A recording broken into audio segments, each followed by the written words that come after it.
Vous êtes bien sur Radio Off Parquet. La radio qui vous parle de NBA, la radio qui vous écoute. Basketball, c'est mieux à la radio.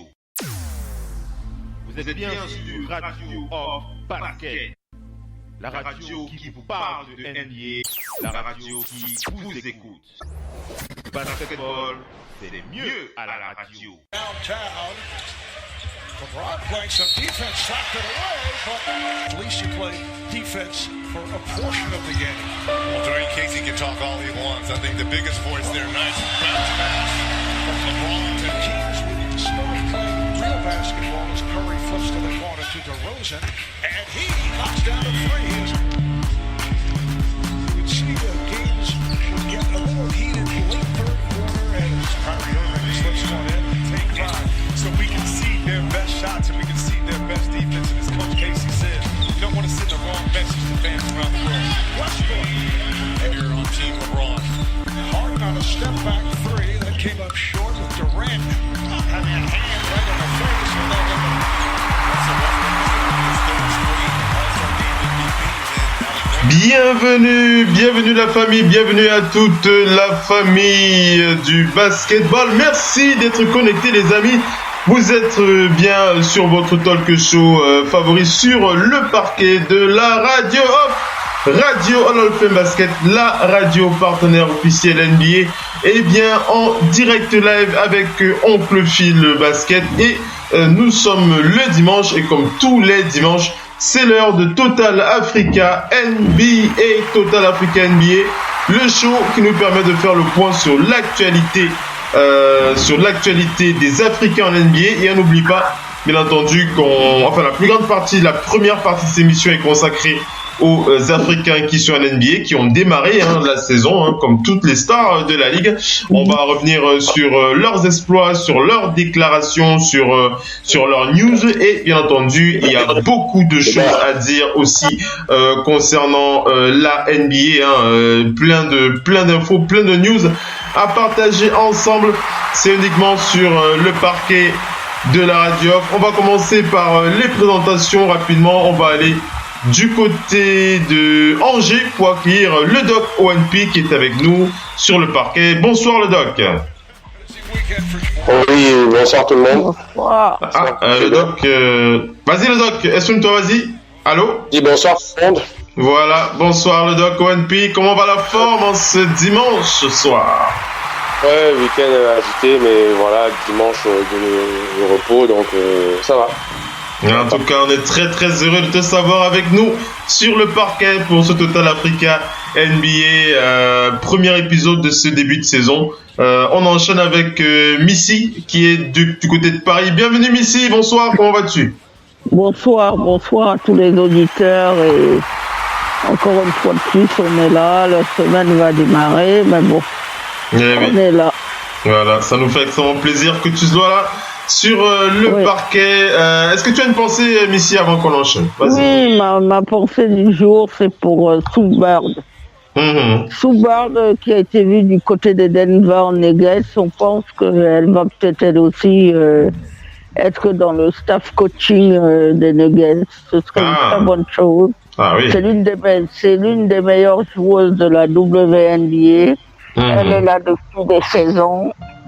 Elle a été encore récemment, là, en septembre, championne du monde avec Team USA. Rendez-vous compte. Le nombre de championnats du monde, le nombre surtout de JO. Et puis elle est championne en titre avec les Seattle Storm cette année. Qui avait battu les Mystics et tout ça. C'est magnifique pour elle. La nouvelle n'a pas encore été officialisée. On ne sait pas si finalement les deux parties vont s'entendre. En tout cas, les choses sont possibles, voilà. Bien sûr, et on est de tout cœur avec elle. C'est comme ça que ça se passe sur le parquet de la radio. Allez les amis, on va enchaîner sans plus tarder avec les infos. On va commencer par faire le point sur les Africains qui sont en NBA. On en parle régulièrement sur les parquets de la radio off. On va vous rappeler la liste. Ah non, on va pas vous rappeler la liste. Vous ceux qui suivent les talk shows depuis un certain temps, on la connaît maintenant. Mais on va, de toute façon, on va enchaîner sur ceux qui sont dont on va parler ce soir. Allez, on vous passe une petite pub et puis on enchaîne avec la suite de l'émission. Restez bien connectés. À tout de suite.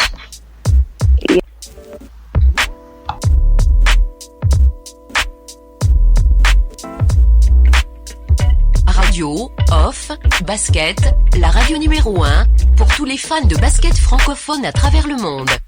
Participez en direct avec votre compte Skype.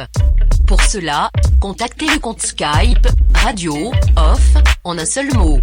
Réagissez sur Twitter avec le hashtag Radio, off, basket. Saisissez votre commentaire sur notre page Facebook. Contactez-nous par mail à l'adresse info@radiooff.net.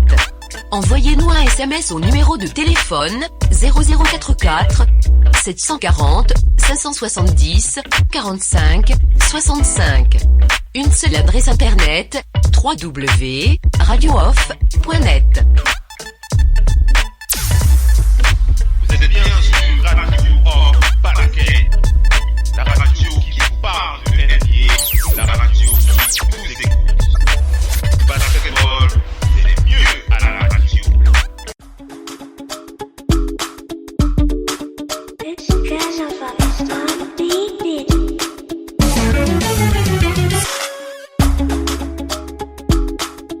Allez, on enchaîne les amis avec la suite de ce talk show Total Africa NBA.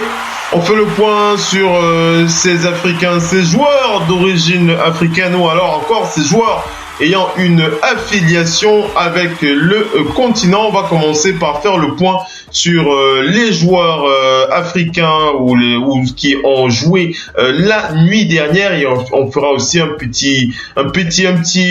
va un peu regarder pour voir quels sont ceux qui ont le mieux joué, on va dire ça comme ça, l'année dernière. Et bien entendu, on va faire le point sur le meilleur joueur de la semaine. Vous ne serez pas surpris en ce qui concerne le continent de la Terre-Mère. On va commencer bien entendu par aller du côté des Raptors de Toronto. On va faire un point sur le dernier match du Camerounais Pascal Siakam. Pascal Siakam qui est en pleine forme avec ses coéquipiers du côté des Raptors. Pascal Siakam, le dernier match du Camerounais, c'était face aux Wizards de Washington. Une belle victoire des Raptors sur un score de 117-113. Pascal Siakam qui tourne en ce moment à 9 points, 5 rebonds, 2 passes décisives. Il a terminé ce match face aux Wizards avec 10 points et 10 rebonds. Un beau double-double pour Pascal Siakam, à qui on envoie un gros big up ce soir, ça fait plaisir. C'est surtout qu'il est devenu l'homme de base de Nerf. Ah oui, Vous voyez, c'est quelqu'un qui a démarré sur le banc, qui est aujourd'hui starter. Oui. Le travail fait, il y a beaucoup de ce travail. Cet été, on l'a encore vu, et on le voit face aux Celtics. Il a démarré la rencontre tambour battant. Les premiers 8 points, c'est lui qui les a marqués. Bref, il est là aussi bon. Il est aussi bon défensivement. Maintenant, il commence à être au présent sur le front de l'attaque. Et ça, au fil du temps, il va s'améliorer beaucoup. Mais une chose est certaine aujourd'hui à dire, c'est qu'il a sa place en NBA. Ça c'est certain. Le Doc One P, qu'est-ce que tu veux dire sur Pascal Non, je voulais juste que on remarque. Je voulais juste dire ce que Missy a dit. On remarque qu'il est maintenant starter, c'est vrai. Et que ça se jongle entre Ibaka et Valanciunas, mais Pascal ne bouge pas. Parfois, Pascal Siakam Ibaka en 5, parfois Valanciunas en 5, mais Pascal ne bouge pas. Il est dans le 5. Il est là, Pascal Siakam bien positionné dans ce 5, aux côtés de Kawhi Leonard. Vas-y, Missy, et après j'enchaîne avec la suite. Il faut dire à tous les jeunes que s'il y a bien un exemple à suivre aujourd'hui, il y a beaucoup de joueurs comme ça, il y a envie. Il y a Pascal Siakam qui est le modèle même de se dire personne ne va jamais rien me donner. Tout ce qui est là, je dois aller chercher. Et rendez-vous compte, il a été drafté en 27e position par Ujiri Masai. Ujiri Masai, c'est pas au moment de la draft qu'il a pensé à lui. C'est qu'il avait vu il y a quelques années de ça, Basket Without Border. Et il a gardé ce jeune dans un coin de sa tête. Au moment où vient la NBA, on se souvient, il y avait beaucoup de gens qui étaient surpris. Pourquoi il a pris Siakam? Pourquoi c'est ça? Voilà.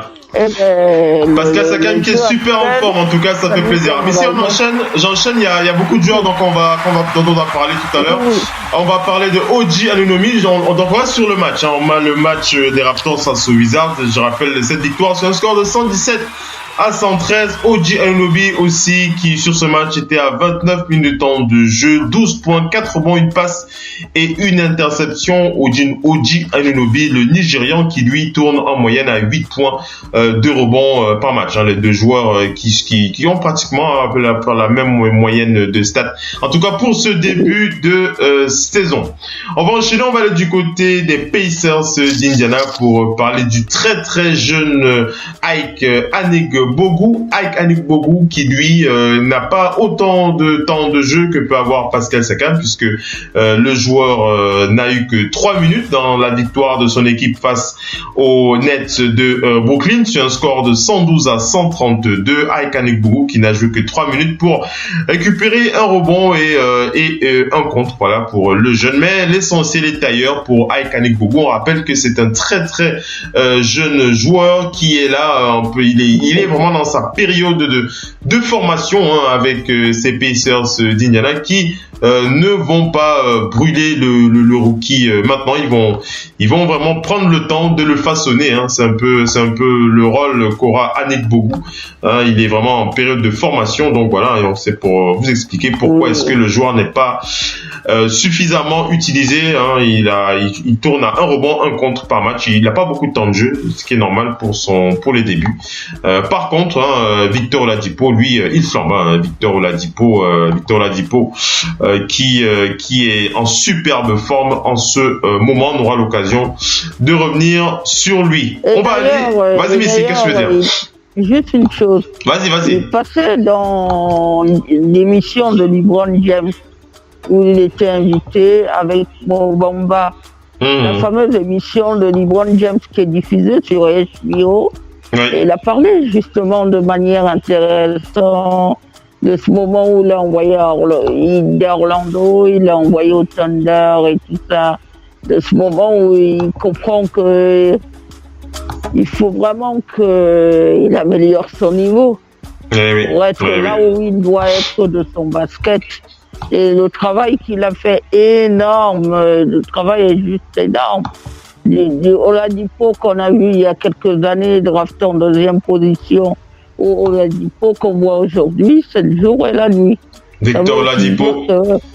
À un moment donné, jeune joueur, vous devez vous dire quelles sont mes priorités. Eh bien lui, sa priorité, c'est le basket. Et donc, un peu plus défini. Voilà. Voilà, on enchaîne, on va aussi parler du franchise player de ce continent, le joueur ultime de Process. Le Process qui a été le Process qui a un début de saison terrible, terrible sur le temps dans le sens positif du terme.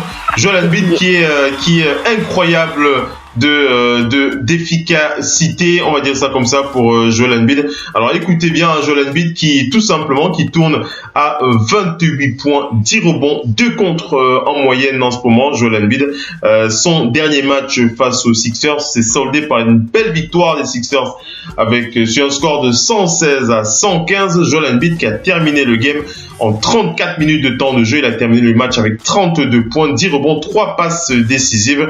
Quant à son adversaire du soir, Mohamed Bamba, le rookie Mohamed Bamba qui lui tourne à 6 points, 4 rebonds, 2 contre par match.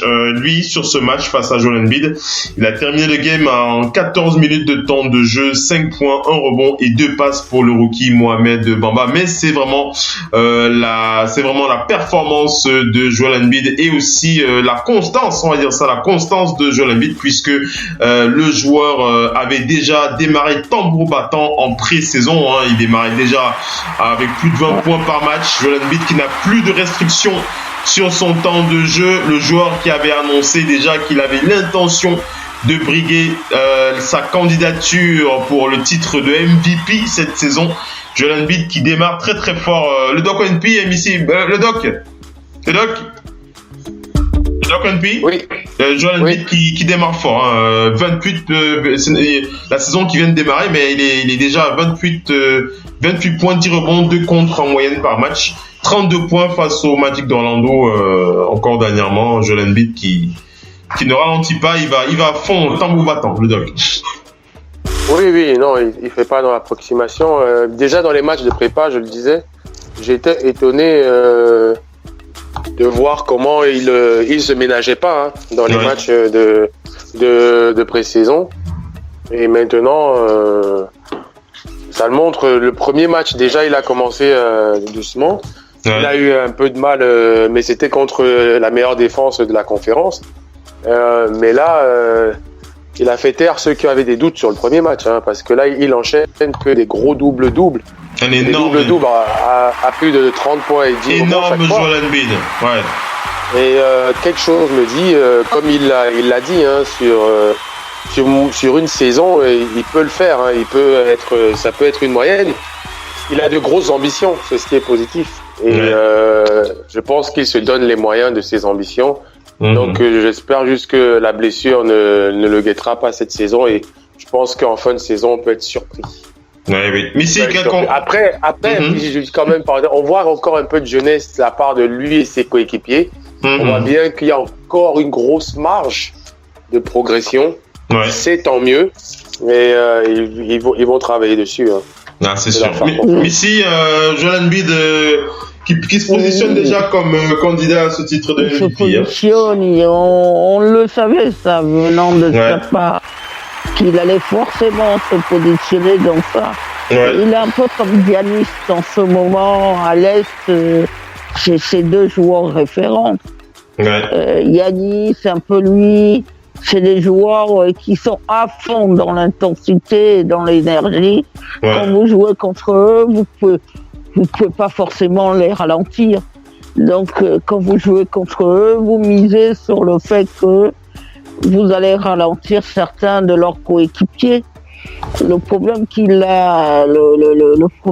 va avoir, c'est qu'il est à un tel niveau que ses coéquipiers, il va falloir qu'ils se mettent au diapason. Il faut qu'ils suivent. Ouais. Là, le mal. Vas-y, Messi. Allô? Messi qui a un sud de micro, on vérifie avec le Doc NP. Le Doc, tu m'entends bien, le Doc? Allô? Oui, Messi, on t'entend bien. Vas-y, Messi, vas-y. On t'entendait pas pendant 5 secondes. Oui, Messi, on t'entend. Oui, Messi, on t'entend. Tu peux t'exprimer. Oui. Vas-y, tu peux t'exprimer. Ce que je disais, le match face à Orlando, il a été vraiment dans une très bonne intensité. Le duel a eu lieu en fait entre lui, Vucevic, j'arrive même pas à prononcer son nom, voilà. Et entre Evan Fournier score quand même 31 points sur ce match, et un duel vraiment intense. Et les Sixers l'emportent vraiment là de justesse, mais ça veut dire que le basket vous demande beaucoup. Et si vous n'avez pas la condition physique, c'est problématique. Joel Embiid, on sait que les blessures l'ont embêté. Maintenant, et lui et les Sixers doivent prier pour qu'il n'ait pas le voile au pépin. Parce qu'un Joel Embiid à 30 points, sans lui, vous ne gagnez pas les matchs. C'est exclu que les Sixers perdent Joel Embiid où il se passe quoi que ce soit. En tout cas, du côté des Bucks aussi, Missy, tu m'as fait une petite passe comme ça pour faire une petite review de la situation de l'état de forme de Giannis Antetokounmpo, le Grec aux origines nigérianes, qui ne ménage pas ses efforts non plus, Missy. Tu l'as dit tout à l'heure, Giannis Antetokounmpo qui tourne à 25 points, 16 rebonds, 1 contre par match face aux Pacers. Il a terminé encore MVP de ce match sur cette victoire de 118 à 101. Giannis Antetokounmpo qui avait terminé le match en 32 minutes, il était à 26 points, 15 rebonds, 5 passes, 2 interceptions et 1 contre. On se rappelle encore, il a fait un gros match, j'ai vu ça, je crois qu'il était à 44 points, c'était Giannis Antetokounmpo. Oui, mais il est omniprésent, omnipotent, il est partout. Écoutez un peu le doc et après tu réagis. Le doc a une fille, Giannis Antetokounmpo qui se souvient de ses séances intensives avec de Black Mamba. Il revient avec des intentions, on peut dire est-ce qu'on peut dire des intentions plus élevées que ce qu'il avait la saison dernière? On se souvient que la saison dernière, il était déjà candidat à ce titre de MVP. Cette saison, c'est reparti encore pour aller chercher le trophée, hein, le doc, hein, Giannis. Oui, je ne sais pas c'est qui a dit qui était le meilleur joueur de la conférence Est quand LeBron part. Et Giannis avait répondu merci pour cette motivation. Parce que lui aussi se considérait, maintenant il n'a plus peur de le dire, hein. Il se considère intérieurement comme le meilleur de la conférence Est. Et il s'en donne les moyens. Il s'en donne les moyens parce que je ne sais plus c'est quel journaliste ou quel ancien joueur qui a dit que depuis que LeBron est parti, maintenant il fait un autre. Et Giannis l'a pris personnellement, quoi. Donc il a bossé dur et on sent que ses intentions ne sont ni plus ni moins que d'être le boss, le MVP. Donc tant mieux parce que cette saison le niveau est quand même très haut, hein. Très élevé le doc. Les gens, beaucoup de joueurs commencent très fort, mais tu sens qu'il y en a qui sont encore sous la pédale et que des joueurs comme Giannis vont nous en montrer des stats, hein. Entre lui, Anthony Davis, je parle de Joel Embiid. C'est des gens qui pondent des stats monstrueuses, hein. On se croirait à l'époque de David Robinson et des Pat Ewing et Olajuwon, hein. C'est des intérieurs qui font des stats monstrueuses là, actuellement. Ouais, c'est vrai. Mais parce que. Vas-y, Missy, après l'enchaîne, vas-y. Vas-y, Missy. Mais parce que il y a eu une évolution du jeu.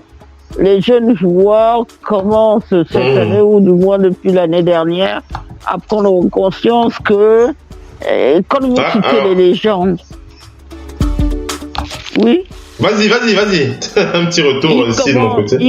Ils commencent à prendre conscience que ils ne peuvent pas éternellement citer les noms des légendes sans leur ressembler. Pendant le match là de l'inauguration de la nouvelle salle des Bucks, il y avait Jabbar. Jabbar, c'est le seul titre gagné par les Bucks, c'est Jabbar. Donc quand vous citez ces légendes-là, vous devez être dans leur standard. Et maintenant, le basket est comme tout autre jeu. Il faut vous entraîner dur et venir surtout en match, montrer aux adversaires que voilà. Maintenant, il est dans le haut niveau. Et il y a un mouvement là que j'ai vu faire, j'ai extrêmement adoré. C'est le fameux Eurostep là qui fait juste dingue. Quand il va vers le cercle, sur les deux pieds, hein, et dunk. Quand il va vers le cercle, vous ne pouvez pas l'arrêter, vous tentez de l'arrêter, vous l'envoyez sur la ligne des lancers francs. Et son jeu a énormément évolué. C'est un joueur sur lequel on était dubitatif au moment de la draft. Tous ces joueurs-là qu'on était dubitatifs, il y a lui, il y a Gobert, il y en a plein d'autres là qui sont aujourd'hui en train de montrer à cette ligue que ceux qui les ont pas choisis, ceux qui les ont pas choisis, ils peuvent avoir. Allez, on enchaîne avec la suite de cette review des stats des performances de ces joueurs africains. On va aller du côté du Magic. On va rester du côté du Magic, hein. J'ai parlé de Mohamed Bamba, des débuts plutôt normaux, on va dire ça comme ça, pour Mohamed Bamba. Je l'ai dit, Mohamed Bamba. Qui lui, je l'ai dit, face à Joel Embiid, était à alors il tourne en moyenne à 6 points, 4 rebonds, 2 contre et face à Joel Embiid, il était à 5 points, 1 rebond, 2 passes en 14 minutes de temps de jeu. Quant à Wesley Iwundu, le Nigérian, il était à 4 rebonds en 18 minutes de temps de jeu. Alors il a eu sa performance n'a pas été alors il a vraiment pas été au rendez-vous, hein, on va dire comme ça, Wesley Iwundu. Alors ce qu'on peut dire déjà sur ce joueur, c'est que Wesley Iwundu, il est attendu, il est pas particulièrement attendu sur le scoring. J'en avais déjà parlé de ce joueur qui a plus un profil défensif, hein, Wesley Iwundu, un très jeune joueur mais avec des capacités athlétiques qu'on attend surtout au service de la défense de cette équipe du Magic d'Orlando. Wesley Iwundu qui en 18 minutes de temps de jeu a simplement récupéré 4 rebonds. Il était en une assez mauvaise forme, hein, Wesley Iwundu. Il était à moins 20 en plus-minus. Le joueur était un petit peu perdu sur ce match. Il faut quand même le préciser. Wesley qui tourne habituellement depuis le début de cette saison, il tourne à 5 points, 4 rebonds par match pour le Nigérian. Donc voilà, de toute façon la saison est encore longue. On aura l'occasion. Oui, bien sûr. Je l'aime en tout cas beaucoup, le collectif aussi. Bien sûr. De l'énergie qu'il apporte. Il apporte de l'énergie, mais bien entendu avec le temps. Il faut bien se dire que le Magic est juste encore. Il n'y a pas encore pour l'instant. Avec le temps et l'expérience, il va pouvoir se renforcer. On enchaîne, on va aller du côté des Hornets face au Heat de Miami pour parler du Français aux origines camerounaises Nicolas Batum, qui sur ce match, sur cette victoire des Hornets face au Heat de Miami sur un score de 113 à 112, le Français Nicolas Batum qui tourne en moyenne à 9 points, 5 rebonds, 4 passes. Il a terminé ce match en 42 minutes. Il était à 8 points, 4 rebonds, 4 passes décisives. Nicolas Batum sur cette victoire face au Heat de Miami. Quant à son coéquipier, le Congolais Bismack Biyombo. Alors Bismack Biyombo, lui, il n'a pas beaucoup de temps de jeu en ce début de saison. On va même dire qu'il était did not play face au Heat de Miami. Il n'a pas été aligné sur ce match. Alors on ne connaît pas encore les raisons pour lesquelles le coach ne l'a pas fait jouer. Bismack Biyombo qui tourne en moyenne à 2 points par match. Hein. Je vois très très mal. Hein. Moi personnellement, je le vois pas bien, hein, l'avenir de Bismack Biyombo. On rappelle Bismack Biyombo qui avait démarré, je crois qu'il avait démarré aux Hornets de Charlotte, si je dis pas de bêtises, avant de revenir là-bas. Voilà, c'est là-bas qu'il avait démarré. Et je me souviens encore des phrases de Mopo qui était encore sur le parquet, qui voyait d'un très très mauvais œil le retour de Bismack Biyombo aux Hornets de Charlotte. En tout cas, pour le moment, les choses ne se passent pas dans le meilleur des auspices pour le Congolais, ici. Hein. Ça se passe bien pour lui. Ça ne se passe pas bien. Et puis, le coach n'a pas l'air de compter sur lui, en tout cas. Bismack Biyombo. Celui qui les rattrape un peu en ce moment, qui a un peu sauvé ce match-là, c'est Malik Monk, hein, qu'on voit cette année beaucoup plus, qui l'année dernière ne rentrait pas dans les plans de son coach. Ouais. Il ne rentrait pas du tout dans les plans cette année. Ils ont l'intention de s'en servir un peu. À un moment donné, Kemba Walker était un peu moins bien physiquement. Et c'est Malik Monk qui a pris la suite. Ouais. Maintenant, s'ils veulent aller au playoff, ils vont avoir besoin de tout le monde. Donc je pense qu'à un moment donné ou un autre, son coach qu'il peut se rendre responsable, mais au moins il va permettre au moins à son coach d'avoir un peu plus de vue sur ce qu'il est capable de produire. On va dire ça comme ça. On vérifie les gens avec le doc. Le doc, tu m'entends bien, le doc, hein? On fait pas appel à mes services, hein. Allô le doc, est-ce que le doc m'entend? Parce qu'apparemment il y a un petit souci de connexion. Oui, je vous entends. Je vous entends tous les deux. Hein. Missy m'entend bien aussi? Parce qu'apparemment je parlais et Missy ne parlait pas. Vas-y Missy, vas-y conclue et puis on enchaîne. Parce que j'ai pas entendu ce que tu as dit. Non, je disais juste qu'il vit un peu la même situation que Victor Makers, hein. Oui. Aux Bucks, parce que il n'entre pas non plus dans les plans. Oui. Budenholzer, nouvellement arrivé, il ne joue plus, quasiment plus, mais il a dû s'entraîner et se tient prêt au cas où le coach fait appel à lui. De toute façon, un peu lui, Bismarck Biyombo, c'est la seule chose qu'il peut faire aujourd'hui. Voilà. Il faut qu'il se donne à fond. Bismarck Biyombo à l'entraînement pour revenir sur les parquets. Allez, on enchaîne. On va aller du côté. Donc, on parlait du Heat. Voilà, cette victoire des Hornets face au Heat de Miami. En face, il y avait quand même Bam Adebayo du Heat de Miami qui tourne en ce moment à 8 rebonds, à 7 rebonds et 8 points. 8 points, 7 rebonds en moyenne pour Bam Adebayo, le joueur d'origine nigériane, qui a, sur ce match face aux Hornets de Nicolas Batum, il a tourné à 15 minutes de temps de jeu, il était à 12 points, 6 rebonds, 2 comptes pour Bam Adebayo, sur qui le Heat compte énormément. Je crois qu'ils ont vraiment l'intention d'exploiter ce duo. Je crois ils pensent qu'ils peuvent faire quelque chose avec ce duo Bam Adebayo, Hassan Whiteside. Ça peut faire quelques dégâts avec ces deux intérieurs. Et d'ailleurs, ils ont refusé de l'inclure dans le trade pour avoir Jimmy Butler. Voilà, ils ont décidé de le conserver, Bam Adebayo. Bam Adebayo, qui est une valeur sûre, en tout cas, du côté du Heat de Miami. On va aller du côté des Timberwolves du Minnesota pour parler de cette défaite des Timberwolves. C'était face aux Mavericks de Dallas sur un score de 136 à 140.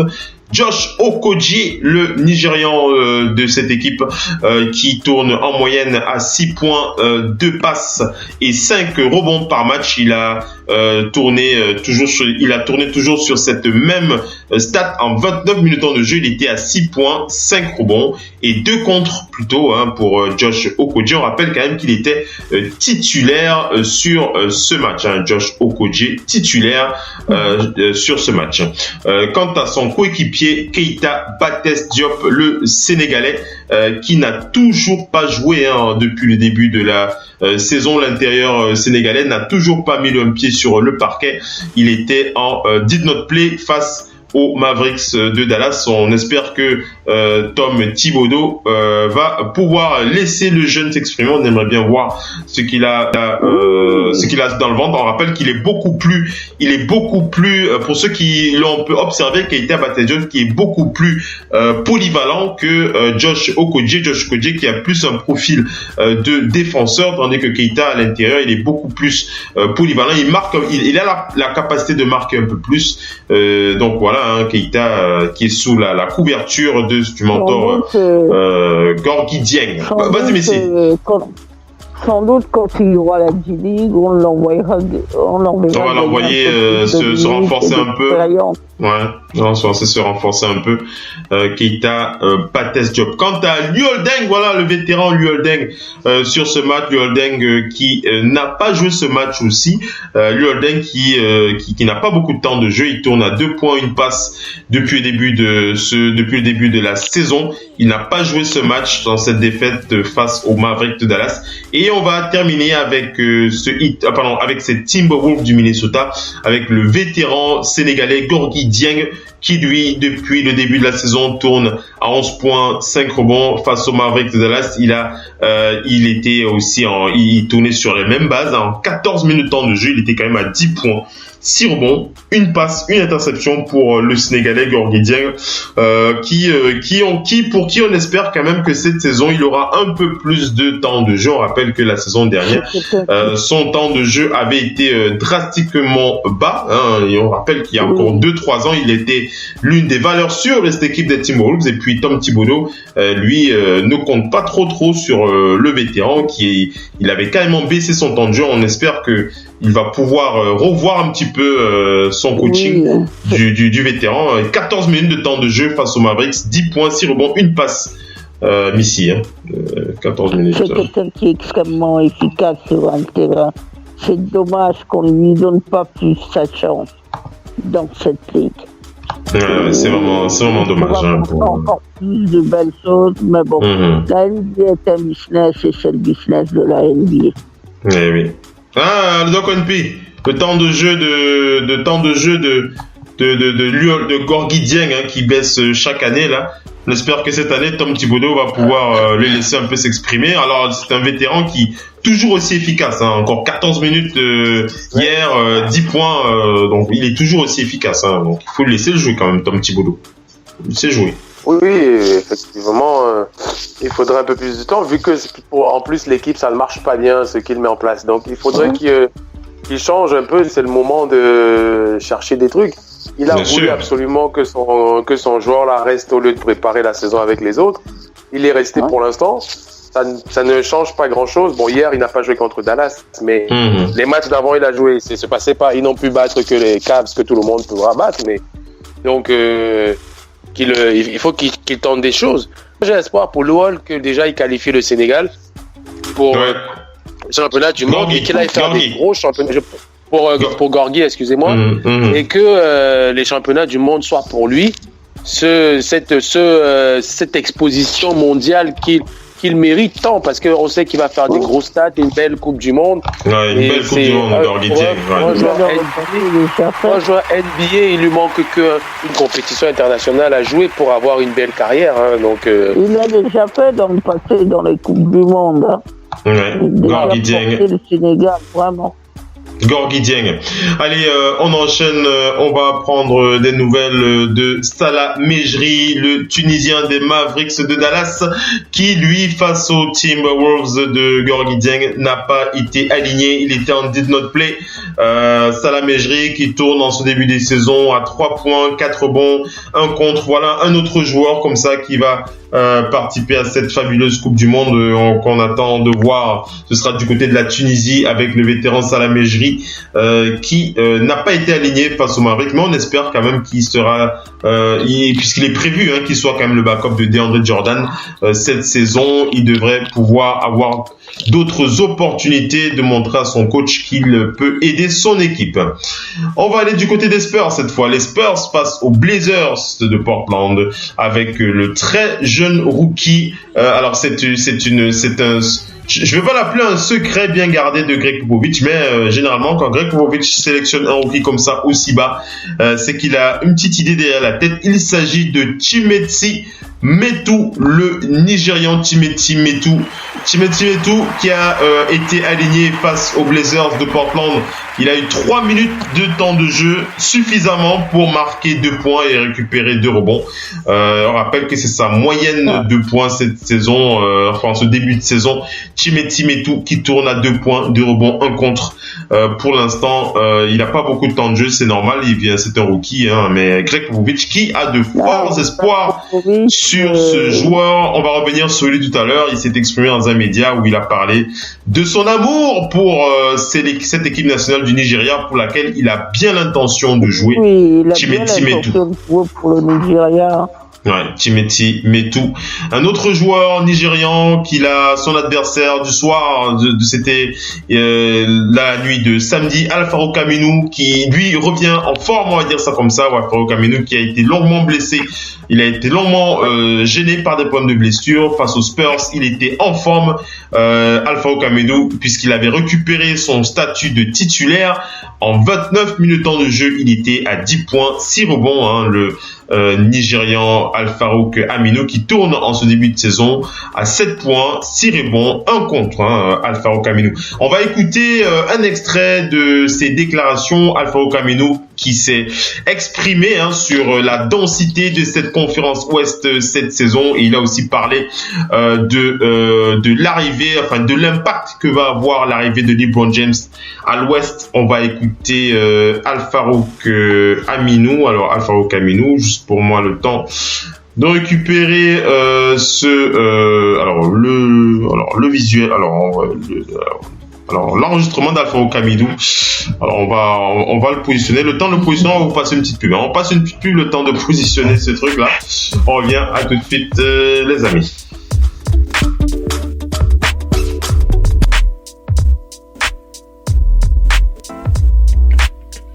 Radio, off, basket, la radio numéro 1 pour tous les fans de basket francophone à travers le monde.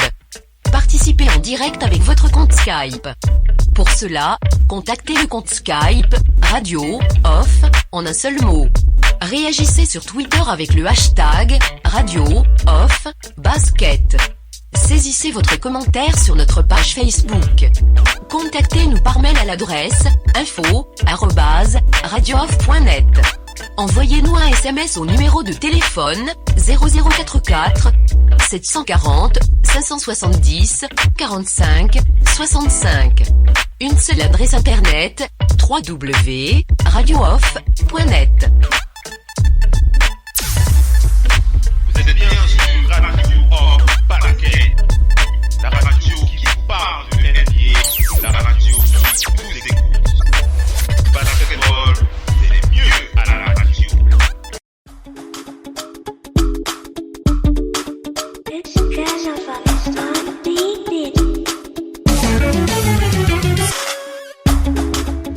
Allez, on enchaîne, les amis. Alors, un petit souci avec l'enregistrement de l'audio concernant Al-Farouq Aminu. Alors, on va quand même vous résumer ce qu'il a dit, hein, puisque généralement il parlait de l'intensité que va avoir cette conférence Est cette saison. Il a aussi parlé de l'impact qu'aura LeBron James du côté de la conférence Ouest avec les Lakers. Hein. Il a surtout insisté sur le fait que plus que jamais la conférence Ouest ne va pas, les équipes, les joueurs de cette conférence ne vont pas s'endormir sur leur laurier. Chaque jour, ils auront un nouveau défi à relever. Hein, voilà un peu comment s'était exprimé Al-Farouq Aminu, qui est bien content de revenir en forme. On rappelle que le joueur avait quelques soucis de santé la saison dernière. On va enchaîner, on va aller du côté des Rockets de Houston, et ça va nous permettre de faire le point sur ce match. Ou bien on finit finissons d'abord avec les Africains. Après on reviendra sur ce match, hein, puisque ça sera dans la partie NBA news. Hein. On finit d'abord avec les Africains, les joueurs d'origine africaine. Et je parlais de Clint Capela, le joueur suisse qui tourne en moyenne à 13 points, 10 rebonds, 1 contre face aux Lakers sur cette victoire des Rockets. Il a tourné à 19 points, 12 rebonds, 1 contre en 34 minutes de temps de jeu. Et ça me permet de conclure cette partie stats pour faire le point sur les 3 meilleurs joueurs de la nuit dernière du côté du continent africain. En premier, on va logiquement classer Joel Embiid. En deuxième, on va mettre Clint Capela, et en troisième, on va mettre le Camerounais Pascal Siakam qui est lui aussi en très bonne forme cette semaine. Et bien entendu, le meilleur joueur de la semaine, vous ne serez pas surpris, il s'agit bien de Joel Embiid qui tourne à 28 points, je l'ai déjà dit tout à l'heure. Joel Embiid qui ne ménage pas ses efforts, 28 points, 10 rebonds, 2 contre pour ce début de saison du Camerounais. C'est bien lui le joueur le plus chaud du côté du continent. On va enchaîner, on va aller avec les news. On va parler de l'interview qu'a donné Chimeti Metu. C'était un média, alors je vais vous donner le nom de ce média, on a relevé ce nom là. Ce média, laissez-nous juste le temps de voilà, le média qui s'appelle News Basket Be Africa, hein, News Basket Be Africa, qui a diffusé une interview de Chimeti Metu, qui dans cette interview il a beaucoup insisté. Ça c'est un truc que j'ai remarqué. Il a beaucoup insisté sur le fait de conserver sa nationalité nigériane. Le joueur qui a bien l'intention de jouer avec l'équipe du Nigeria, et c'est tout à son honneur. Alors le joueur qui a déclaré, concernant la Coupe du Monde, il a déclaré qu'il sera à 100% avec le Nigeria pour la Coupe du Monde. Il a dit qu'il sait que les Nigérians l'ont inscrit comme américain, mais il insiste sur le fait qu'il est 100% nigérian. Chimeti Metu, ça fait plaisir de voir ça. On rappelle qu'il n'a que 21 ans, le joueur. On rappelle qu'il était né à Los Angeles, mais qu'il a passé son adolescence au Nigeria avant de revenir en Californie du Sud où il a été où il a été à l'université en Californie du Sud. Et bien entendu, on rappelle qu'il a été drafté par les Spurs et qu'il a signé un contrat de 3 ans avec cette équipe. Il a déclaré: si je continue à bien bosser, j'aurai la chance d'avoir plus de temps de jeu avec les Spurs de San Antonio. Je joue bien derrière LaMarcus Aldridge, Paul Gasol et Jacob Poeltl. Ce sont d'excellents vétérans qui me guident et qui m'aident à être prêt. Et lorsque j'aurai ma chance, je vais démontrer que je suis capable de jouer. Quant à Greg Popovich, il a déclaré que Timothy Metu est un joueur très intelligent, c'est un joueur très rapide qui a une grande souplesse et c'est un travailleur acharné.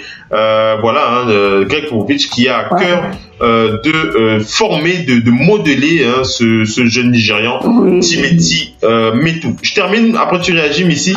Faut préciser que Timothy Metu qui a déclaré aux médias concernant son avenir, il a dit j'aimerais beaucoup qu'on se souvienne de moi comme d'un grand joueur et aussi d'une bonne personne. Je veux utiliser ma carrière, ma célébrité pour aider les gens, pas seulement au Nigeria mais dans le monde entier. Voilà, c'est tout à fait à son honneur pour le jeune Nigérian de 21 ans seulement, Timothy Metu.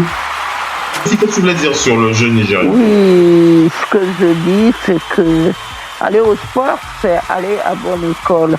Oui. Quand Tony Parker s'en va à la NBA, tout le monde était dubitatif quant à sa réussite à la NBA. Oui. À l'époque, tout le monde disait il va pas réussir, il va pas si. Et puis, Greg Popovich est venu dire à Parker, je te choisis toi, tu seras mon meneur. Et dès lors qu'il a dit ça, il lui a fait vivre quelques enfers aux entraînements. Les entraînements étaient difficiles. Avec les Robinson et tous ces grands noms de l'époque qui étaient au sport, tout était difficile. Mais à un moment donné, il a accepté le pari de Greg Popovich. Greg Popovich, il vous challenge. Quand il vous challenge, il veut pouvoir faire de vous l'idée qu'il a derrière la tête. Il veut vous rendre meilleur. Dès qu'il vous draft, il voit déjà à quoi vous devez servir. Mais il ne faut pas lui dire c'est maintenant que tu dois me mettre sur un terrain. Il va vous mettre sur un terrain quand il va estimer que vous êtes prêt. C'est ce qui s'est passé avec Parker. C'est ce qui s'est passé à un moment donné avec Kawhi Leonard. Le Kawhi Leonard qu'on voit aujourd'hui, Greg Popovich, c'est pour quelque chose dedans. Bien sûr, bien sûr. Donc voilà. Donc voilà un peu ce qu'il va réserver à Timothy Metu. Voilà, le Nigérian Timothy Metu. Il est une bonne franchise et puis Greg Popovich, c'est un éducateur avant tout. Avant même d'être coach ou quoi, il vous apprend la vie. Et aux Spurs, on voit Greg Popovich comme un papa avant de le voir comme un entraîneur.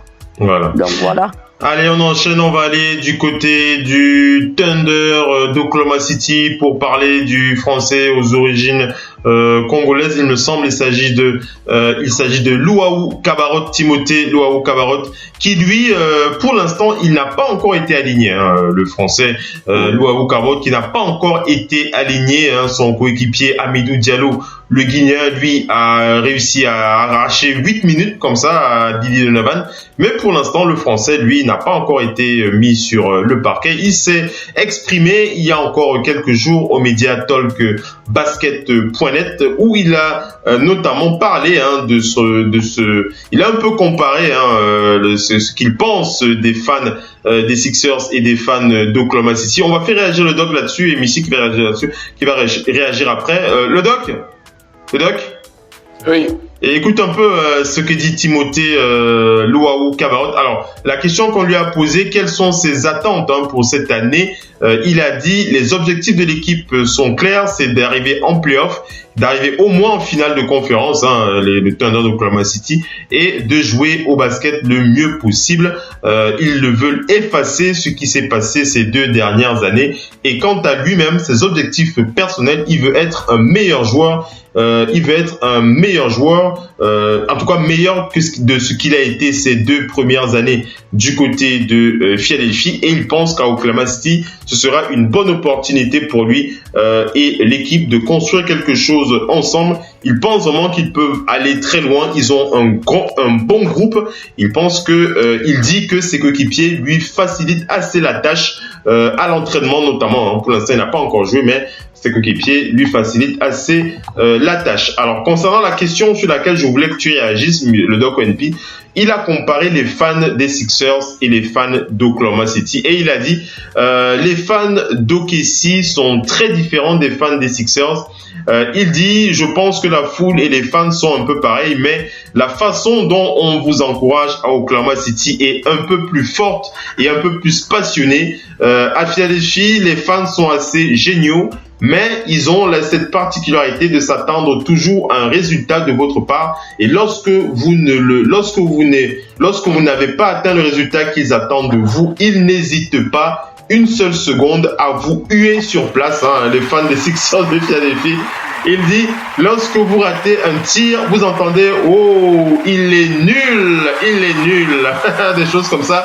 Timothée Luau qui a été un peu choqué par la verve des fans d'OKC. Et il dit, mais ici à Oklahoma City, quand vous manquez quelques tirs, ça va bien, les fans continuent à vous encourager.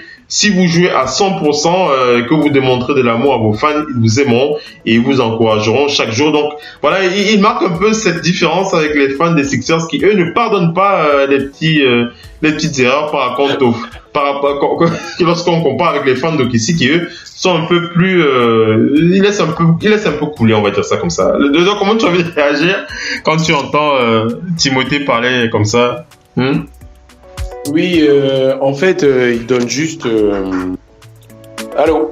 Un coup de pression. Oui, on t'entend bien. Vas-y. Oui. En fait, non, il met juste la différence entre une franchise habituée à la gagne et une franchise Philadelphie. C'est parmi les top franchises historiques NBA. Bien sûr. Donc, c'est des franchises qui ont été habituées. C'est du public qui a été habitué à de l'excellence. C'est du public... qui est capricieux parce que depuis ils sont à la recherche de leur passé glorieux. Ils ont failli l'avoir avec ils veulent retourner en finale avec Iverson et Mutombo. Ils veulent retourner en finale. Et ils ont connu avant ça dans le passé des grands joueurs, Serving et tout le reste, des grands joueurs. Charles Barkley, Moses Malone. Déjà la ville elle-même, dans tous les sports possibles, c'est une grande ville de sport. Ça fait partie des villes exigeantes où l'excellence est demandée. Donc, ce qui fait qu'on peut retrouver une frange du public ou des supporters fervents qui s'expriment. Et alors qu'à Oklahoma, c'est familial, c'est fervent, mais c'est plus familial. Tu vois, vraiment, on pousse les joueurs comme on pousse nos propres voisins avec qui on va prendre le barbecue en disant allez-y les gars, on est derrière vous quoi qu'il se passe. Ouais. Donc c'est deux perceptions, c'est deux perceptions basket. Il a la chance parce que quand la franchise était à Seattle, c'était autre chose. Donc c'était un peu plus exigeant là-bas, mais maintenant à Oklahoma City, bon, il se sentira peut-être mieux s'il a moins de pression de la part du public. C'est bien pour lui pour revenir sur le joueur lui-même. Surtout que beaucoup les mettent parmi les favoris. Certains les mettent même devant Houston quand ils sont au complet avec Westbrook. Donc, on verra bien. En tout cas, il est dans un top 3, top 4 conférence Ouest.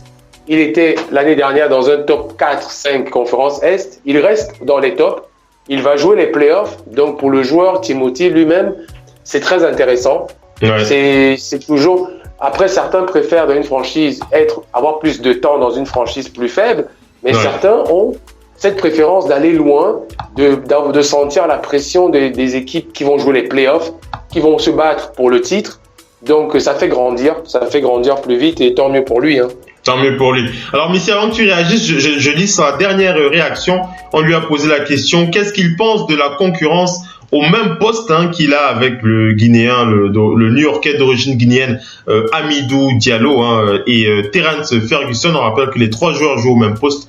Et Timothée Lolo qui a dit, c'est toujours bien d'avoir de la compétition, il n'y a rien de malsain là-dedans, il n'y a rien de mauvais, c'est juste des coéquipiers formidables. Nous savons tous que nous devons être à notre meilleur niveau.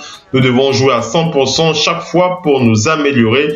S'ils jouent à 100%, ils vont me rendre forcément meilleur et c'est ainsi que nous travaillons tous les jours et que nous rivalisons tous les jours. Voilà un peu ce qu'il peut dire sur son équipe. Missy, comment tu réagis sur Timothée? Oui, c'est quelqu'un qui n'entre pas vraiment dans les plans des Sixers. Donc ils n'ont pas hésité à s'en séparer. Ouais. Maintenant, comme le disait Oladipo, quand vous quittez une équipe, vous allez à une autre. C'est à vous maintenant de vous reprendre en main. Ouais. C'est-à-dire que l'ancienne équipe, je veux vraiment montrer que j'ai fait des progrès, que ce que je suis capable de faire de plus. On l'a vu chez Oladipo, ça m'a bien marché. Aujourd'hui, Oladipo est devenu un joueur dominant que quand vous venez jouer les Pacers, vous faites forcément attention à lui, vous allez jouer pour le limiter. Mais je pense que Luau Cabro, il a le potentiel pour jouer. Bien jouer sûr. Dans une équipe comme le Thunder, vous apprenez forcément de ces 2 grands noms qui sont là, de Paul George et de Russell Westbrook, MVP. Il y a beaucoup de choses à faire dans cette franchise. Et je pense que c'est le début de saison, mais il y a 82 matchs dans une saison. En 82 matchs, il faut surtout vous montrer. Et ne pas faire que l'on regrette qu'on vous a avoir choisi. Ils l'ont pas forcément choisi, mais maintenant il va falloir qu'ils démontrent pourquoi on doit le garder. Vous savez, la quasi-totalité des rookies au bout de 3 ans, il y a beaucoup de rookies au bout de 3 ans, ils ne sont plus dans cette ligue. Seuls les survivants et les gens qui ont réellement le talent restent.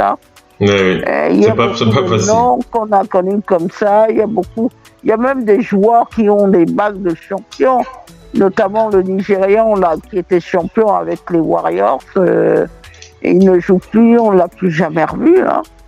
Ce n'est pas parce que à un moment donné, vous allez être un peu bon, mais le basket demande d'être constant sur la durée pour rester dans un championnat extrêmement compétitif. Allez, on enchaîne. La difficulté.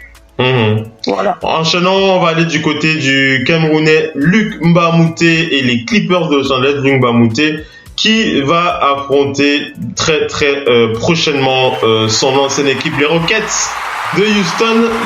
Luc Mbamute qui a déclaré dans Daily News concernant ce match qu'il attend avec les Clippers. Il a dit ça va être intéressant de jouer face aux Rockets, mais ça va quand même être aussi un peu bizarre, il a dit, c'est toujours...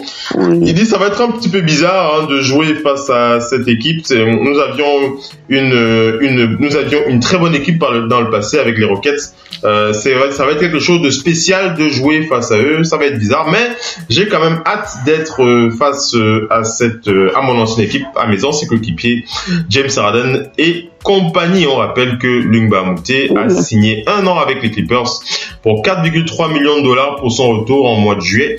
On rappelle qu'il est revenu après avoir atteint les finales de conférence avec les Rockets de Houston la saison dernière. Donc voilà pour Luc. Je n'ai pas du tout, j'ai très moyennement apprécié le traitement de Mbamute sur la fin de saison. L'avoir mis sur un terrain alors qu'il était blessé et qu'il ne pouvait pas réellement jouer, ça me pose souci. C'est vrai que c'était un souci. C'est un compétiteur, c'est quelqu'un qui va être là. Et qui va être présent. Qui a été plutôt bien lors de son passage au Clipper. Il revient dans une maison où il connaît très très bien comment ça fonctionne et puis il ne sera pas dépaysé. Et puis, il faut saluer aussi sa longévité en NBA. Hein. Ah oui, ça c'est quelque chose à saluer. Hein. Lungba Moute, une carrière, incroyable carrière de la part de Lungba Moute. Même s'ils n'ont pas gagné beaucoup d'argent, ils sont tout de même encore là. Quoi. Oui. Allez, on enchaîne, on va aller du côté des Bucks Milwaukee pour parler d'un joueur qu'on apprécie. Alors c'est c'est l'Australien d'origine sud-soudanaise. Vous l'avez deviné, il s'agit de Thon Maker. Alors Thon Maker qui lui, il a un souci avec son coach du côté des Bucks de Milwaukee. Oui. Apparemment, le joueur ne fait pas partie des plans de son coach. On rappelle que le joueur a été sélectionné à la 10e position en 2016. Thon Maker qui était le pari de Jason Kidd à l'époque quand Jason Kidd était encore coach là-bas. Il voyait bien Thon Maker en suivre un peu les traces d'un certain Kevin Garnett, pourquoi pas. En tout cas, il y croyait, Jason Kidd, mais depuis qu'il est parti et cette année, on rappelle que Thon Maker était blessé durant la pré-saison, même s'il a participé avec son équipe aux qualifications pour la Coupe du Monde, l'Australie. On se souvient encore de son karaté dans cette grosse bagarre qui était cette malheureuse bagarre où on a vu un Thon Maker balancer des pieds dans des stratosphères. Je vous raconte pas. Mais l'essentiel est ailleurs. Revenons à son info. On va préciser que durant la pré-saison, il était un petit peu blessé, mais il s'est remis, il est en forme. Mais depuis chez les 2 premiers matchs des Bucks, il n'a pas été aligné. Il a déclaré aux médias, il a dit « Je déteste le fait de ne pas jouer. Je n'ai pas aimé le fait de ne pas jouer en pré-saison parce que j'étais blessé, ça arrive, mais il faut toujours trouver un moyen de revenir et d'être prêt, ce qui est le cas à ce moment pour moi. Je suis en forme et je suis prêt à jouer. » On rappelle que l'an passé, il était le pivot titulaire de Jason Kidd en début de saison avant de perdre rapidement sa place dans le 5 de départ. Et depuis qu'il y a un nouveau coach, il a peu à peu disparu de la rotation des Bucks au point de ne plus être utilisé sur certains matchs. On rappelle qu'il avait su rebondir face à la série face aux Celtics de Boston lorsqu'il avait été aligné. Il a rajouté que j'ai été dans cette position difficile l'an passé et j'avais bossé dur. J'étais resté au gymnase très tard le soir, parfois jusqu'à 3h du matin pour me tenir prêt. Il a dit on m'a appelé face à Boston, j'étais prêt et j'ai joué. Donc voilà un peu pour Thon Maker qui attend que Budenholzer lui donne sa chance, le nouvel entraîneur des Bucks. Il a dit il faut rester affamé en NBA, il faut continuer à s'entraîner. On pense que Thon Maker pourrait avoir sa chance de toute façon pour la saison. La saison est longue ici. La saison est longue, il y a 82 matchs. Il va avoir sa chance, Thon Maker. Et il faut l'utiliser.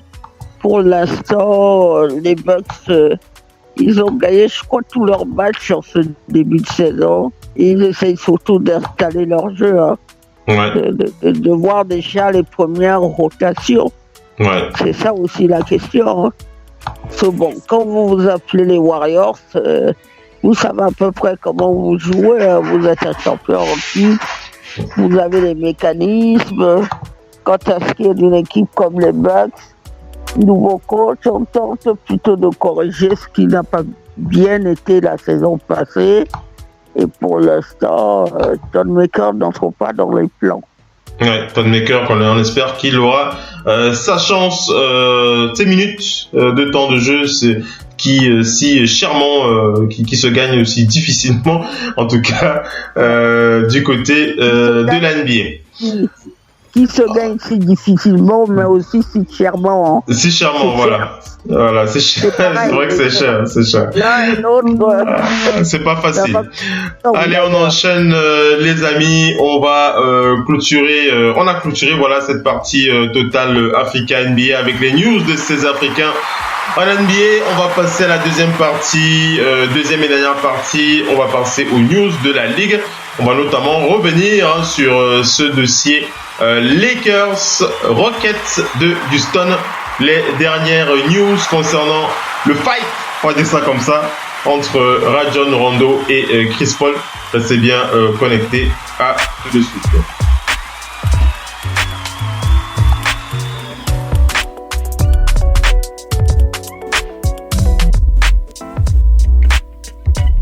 Radio, Off, Basket, la radio numéro 1, pour tous les fans de basket francophone à travers le monde. Participez en direct avec votre compte Skype. Pour cela, contactez le compte Skype, Radio, Off, en un seul mot. Réagissez sur Twitter avec le hashtag Radio, Off, Basket. Saisissez votre commentaire sur notre page Facebook. Contactez-nous par mail à l'adresse info@radiooff.net. Envoyez-nous un SMS au numéro de téléphone 0044 740 570 45 65. Une seule adresse internet www.radiooff.net. Vous êtes bien sur Radio Off Basket, la radio qui vous parle de NBA, la radio qui vous écoute. Basketball, c'est mieux à la radio.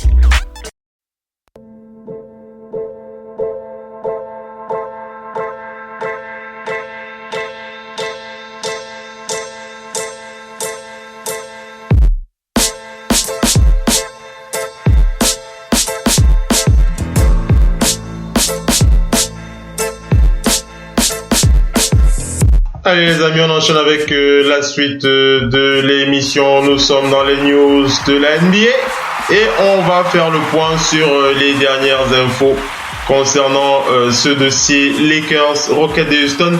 Mais avant de faire la passe au doc ONP, le doc ONP qui va réagir là-dessus après Missy, on va préciser que les Hawks d'Atlanta sont en ce moment en train de jouer face aux Cavs de Cleveland.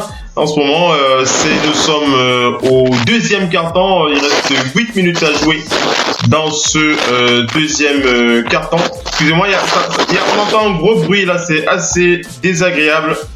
Essayez de voir avec votre micro. Je sais pas ce qui se passe avec le micro de mes panélistes là. Et donc, NP, tu m'entends? C'est bon pour toi? Je sais pas ce qui se passe. Mais si, essaie de... Micro, il y a un micro qui vibre un petit peu. Essaye de voir avec ton micro. Donc voilà. Oui, c'est bon. Donc voilà, je parlais donc du match qui est en cours. Les Hawks d'Atlanta face aux Cavs de Cleveland. Le deuxième carton, il reste 8 minutes à jouer.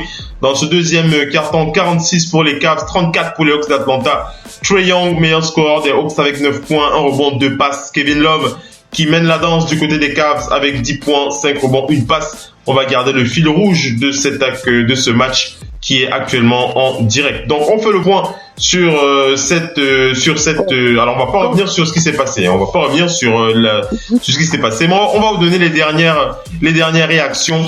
On va d'abord commencer par cette réaction de LeBron James. C'était face au micro de Ryan Ward, LeBron James qui s'est exprimé sur cette affaire lorsqu'on lui a posé la question de savoir qu'est-ce qui s'était passé exactement. LeBron James qui a déclaré « Je n'ai absolument rien vu.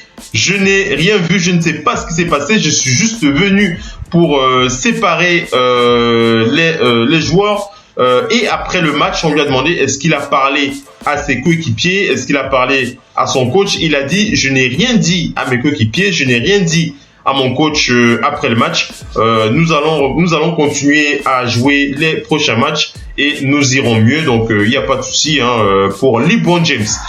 Quant à Sam Anick, j'enchaîne et après tu vas réagir le doc. Quant à Sam Anick qui a déclaré que la NBA qui a examiné minutieusement les vidéos de cette bagarre qui a opposé les joueurs des Rockets aux joueurs des Lakers et le journaliste a déclaré que dans le clip vidéo, on montre clairement comment Rajon Rondo crache sur Chris Paul avant que celui-ci ne s'essuie le visage et lève son doigt. Voilà, donc les choses sont assez claires. Rajon Rondo a craché sur Chris Paul qui a ensuite pointé son doigt sur le visage de son adversaire et puis après on sait comment ça se passe puisqu'on a vu la droite ou la gauche de de Rajon Rondo sur le visage de Chris Paul. Quant à Luke Walton, le coach des Lakers, il a déclaré au journaliste Harrison Fagan, il a déclaré lorsqu'on lui a demandé comment il compte gérer cette situation. Il a précisé qu'ils n'ont rien fait de particulier. Ils ont continué à parler basket dans leur équipe. Il attend les décisions de la NBA et que c'est à partir des décisions que prendra la NBA qu'il l'avisera de ce qu'il y a lieu de faire. Donc voilà un peu pour ce dossier. Je vous donnerai encore une autre info. On va d'abord écouter le doc qui va réagir. Le doc, puis comment tu as envie de réagir? La tension à l'ouest qui démarre. On l'avait dit, mais ça démarre déjà. Oui, effectivement. Mais bon, là, les sanctions, elles sont tombées. Hein. Ouais. Oui, elles sont tombées. Vas-y, dis-nous alors, parce que je les ai pas devant moi là. Elles sont tombées, ça a été léger, hein. Il n'y a pas eu des trucs exemplaires. Ingram a pris 4 matchs, Rondo en a pris 3 et Chris Paul 2. Donc il n'y a pas eu, voilà. Après je ne sais pas s'il y a des trucs de suspension financière, mais en tout cas en nombre de matchs, c'est ça, Ingram 4, Rondo 3 et Chris Paul 2. C'est alors assez léger. Tu enchaînes le Doc NP, mais on va quand même préciser que ça marque quand même l'intérêt la différence de management qu'on peut avoir avec un Adam Silver face à un David Stern. On voit qu'Adam Silver, il pense plus aux intérêts de son business, puisqu'on rappelle que les Lakers, c'est quand même l'équipe la plus suivie sur les télé nationales. Le Doc?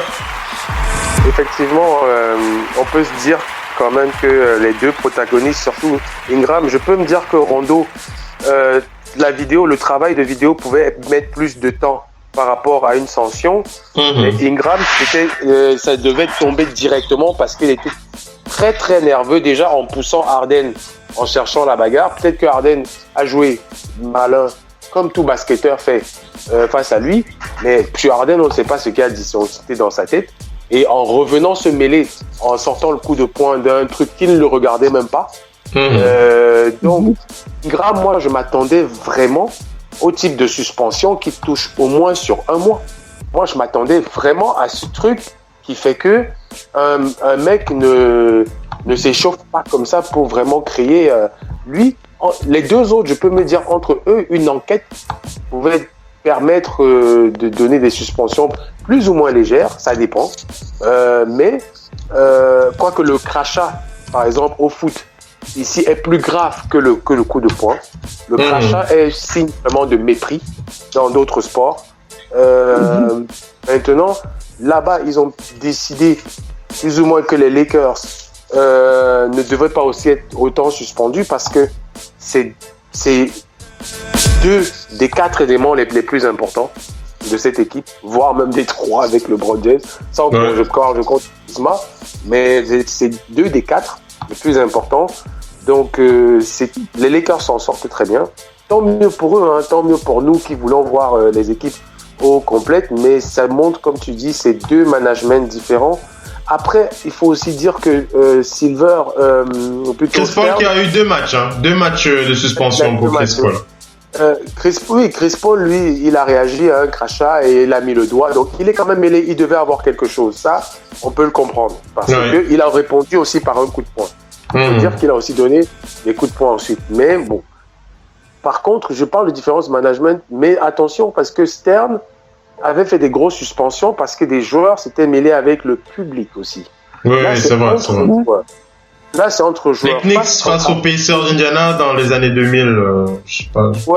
Lui, les Pistons. Non, les Pistons face aux Pacers, oui. Et avouons que sous l'ère de Stern aussi, il y a eu beaucoup de joueurs. Par exemple, Shaq et Charles Barkley, en main, les suspensions n'étaient pas aussi, c'était pas des grosses suspensions de 1 mois, 2 mois et tout. Ils ont eu quelques matchs aussi chacun. Et il y a eu beaucoup d'autres. Il y a eu beaucoup d'autres qui se sont battus dans la grande ère des années 90 sous Stern. Mais par contre, quand ça a touché le public, là, il a vraiment donné des suspensions d'une saison totale. Donc, je me dis, est-ce que c'est peut-être pour ça que Silver, lui, a dit, écoutez, je vais quand même donner des matchs. Quoique une semaine dans cette conférence, quand tu perds 2 mecs en 1 semaine et demie, tu perds des points. C'est-à-dire que le déplacement des Lakers à San Antonio demain, c'est limite, on les envoie au casse-pipe sans leurs 2 joueurs. On dit bon, là, sauf miracle de LeBron James, voilà une nouvelle défaite. Et ça peut leur jouer. Sur cette semaine, je ne connais pas leur planning, mais je connais le déplacement de demain à San Antonio. C'est problématique. Et Chris Paul aussi, les Rockets qui ont un match ce soir chez les Clippers qui tenait à Chris Paul. Je ne sais pas s'il va jouer ce soir ou si ça prend effet immédiat. Mais le match de ce soir chez les Clippers, qui est son ancienne franchise, ça le sanctionne. Ouais. Et ça peut. On sait bien qu'en conférence Ouest, la moindre défaite entre les protagonistes, les prétendants au truc. Donc ça sanctionne quand même. Ça sanctionne quand même les équipes. Mais je m'attendais à un petit peu plus, surtout en ce début de saison qui est très tendu. Je m'attendais à un petit peu plus comme sanction pour tous ces joueurs. Ouais. Missy, comment tu réagis? Oui, le management de Stern et de Silver, on l'a dit, c'est difficile. Moi, en début de match, en début d'émission, je me disais, ils vont pas prendre une lourde sanction. Les lourdes sanctions, c'est quand même le fait que les télés payent et les gens payent pour voir ces joueurs. Ouais. Donc, si vous sanctionnez lourdement ces joueurs-là, généralement, vous donnez quelques matchs, vous accompagnez d'une amende. Vous dites, vous touchez quand même au porte-monnaie. Donc là, ils ont été suspendus, à mon avis. On va toucher aussi un petit peu au porte-monnaie. Il y a cette ligue, la NBA vit de son image. Donc, une telle scène comme il y en a une n'est pas possible. Brandon Ingram n'avait strictement pas à venir donner un coup de poing, il n'avait rien à faire dedans, à disjoncter comme il l'a disjoncté. Quant à ce qui est de Rondo a un peu contentieux avec Chris Paul depuis des années qui dure. Rondo se réjouit visiblement d'avoir un titre que Chris Paul n'a pas, et Chris Paul qui a dit oui, mais le titre, il n'a pas vraiment été gagné grâce à Rondo. Hein. Rondo a eu la chance d'être là au bon moment dans les Celtics avec Garnett et Paul Pierce. Voilà ce que Chris Paul dit. Ouais. Maintenant, c'est un vieux contentieux entre les deux. Maintenant, il y a des sanctions et il faut qu'on revienne au basket. Ouais. Il n'y a que le terrain sportif où s'exprime. Soit dit en passant... James Harden, il était bien content d'avoir 36 points. C'est un ancien MVP qu'on a vu très très mauvais au premier match. Là, il est revenu un peu dans ses standards. Maintenant, pour les Lakers, c'est surtout sur le terrain sportif qu'il va falloir revenir. Sinon, ça va faire un peu comme les Clippers à une époque. Vous vous souvenez des Clippers? Tout le monde les voyait aller beaucoup plus loin, mais ils n'ont jamais vraiment décollé. Et puis, on a vu les Warriors, hein. C'est eux qui ont gagné les titres et tout ça. Et puis, au bout d'un moment... Qu'est-ce que tu veux dire, Doc? Tu voulais réagir? Oui, tu as parlé, parce que tu as parlé des stars. Je voulais rebondir sur le tu as dit sur Harden. Moi, c'est vrai que Harden a une meilleure équipe autour de lui, mais moi, le comportement du capitaine LeBron James hier, parce que Phil a parlé de lui, moi j'ai bien aimé le début jusqu'à la mi-temps, mais à partir du milieu du troisième quart-temps, et même lors de la bagarre, j'ai été quand même déçu par LeBron James. Oui. Parce que on peut tout me dire, hein, Phil, moi je l'ai dit sur les réseaux sociaux et j'ai commenté sur plusieurs Facebook, dont la radio off, où j'invite les gens encore qui nous écoutent à y aller. J'ai pas compris.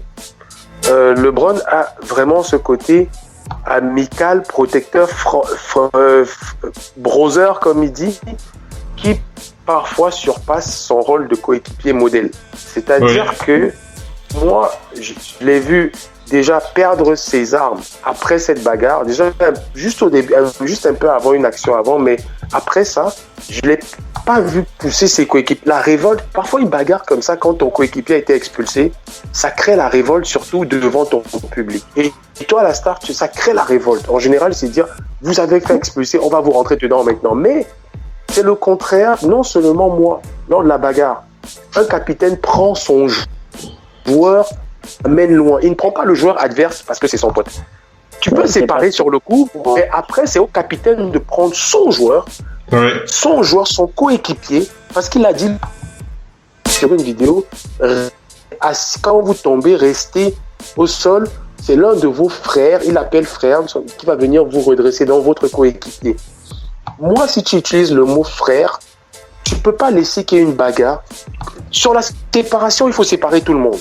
Mais à un moment donné, tu n'as pas à rester sur l'adversaire, même si c'est ton pote, et tu continues à discuter avec lui, et tu l'amènes même tout près du banc, alors que on est en train de séparer un jeune que tu mentorises, d'abord et de deux, donc meneur de jeu, ton vice-capitaine pratiquement, c'est lui que tu dois aller voir pour lui parler et pour l'amener loin de la rue. C'est pas le joueur adverse. Moi, j'ai pas compris pourquoi LeBron, certes, CP3 c'est peut-être le parrain de son enfant, j'en sais, c'est bien, mais on sent qu'il n'y a plus l'époque où certains joueurs disaient, quand je rentre sur le terrain, t'es mon ennemi. On se parlera après. Quand je rentre sur le terrain, t'es mon ennemi. On va se tracher, on va se faire les crasses, et après on va se saluer à la fin, on va aller boire une bière.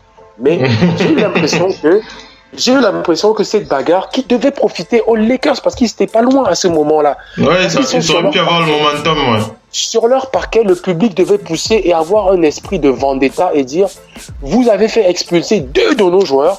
Moi, LeBron James, je vais vous montrer que je suis le shérif. Je vais aller vous ramener ce match. C'est ce type de match que Michael Jordan prenait le ballon et dit, aujourd'hui, je vais gagner ce match. Mais maintenant, comme vous avez voulu la jouer ainsi, je vais aller chercher. Il dit aux gars, prenez les rebonds ou bien contrez et donnez-moi la balle.